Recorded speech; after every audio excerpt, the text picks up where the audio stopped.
titignan natin yung actual unit, sir. So, ito yung susi. Ay, nag-transfer na daw siya ng pera sa account. Yes po, ma'am. Nag-transfer na po siya ng pera. Hingi na lang ako na receipt sa kanya naman yan. So, ayan po.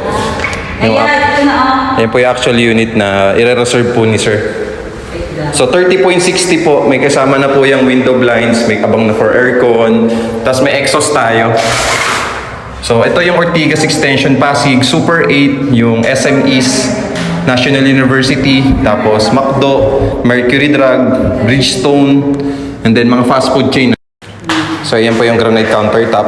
Tapos, meron na rin po siyang, kitchen sink, tapos grease trap para hindi po dediretso yung dumi dun sa mismong tubo. So, ito na po yung toilet and bath. Naka-plastic pa po yan, ma'am. Ngayon. So, bagong-bago pa po. Ito na mismo yung kukuha ni Lisa. Ito na. Ito na pala yung ano mo. Actual na. Actual na Apo, pala. ito na yung actual, sir. Kita ba ako na, sir? Ano, sir? Ayan si sir. Ito na daw yung actual. Ito na yung Ito na po yun. Yes, sir. Nakabalot pa yung shower mo. Nakabalot pa yung shower mo. Tapos yung toilet bath, nakabalot pa. Bagong-bago, sir.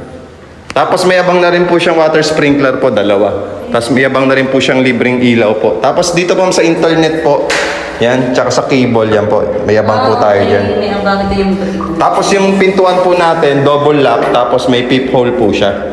So yung door po nyo, sir, naka-plastic pa yan, tsaka bagong-bago pa. So kapag na-turn over na po sa inyo, ito po yung susing makukuha nyo lahat.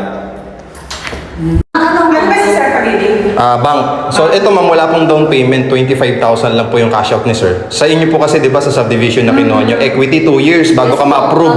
Sa amin po wala na pong equity. Ay, gano'n. Opo, 25,000 lang po yung ika-cash out ni sir dito sa unit nito. Tapos monthly na po, antayin niya lang po yung 30 days to 90 days kay bank. Pwede na siya makalipat. Doon pala mag-start monthly niya. Okay. Lipat. Tapos yung requirements niya sa bangko, hiningi mo ba sa kanya? Okay na po, kompleto na po. Opo. Okay. Nagpa-pre-approval na rin po natin.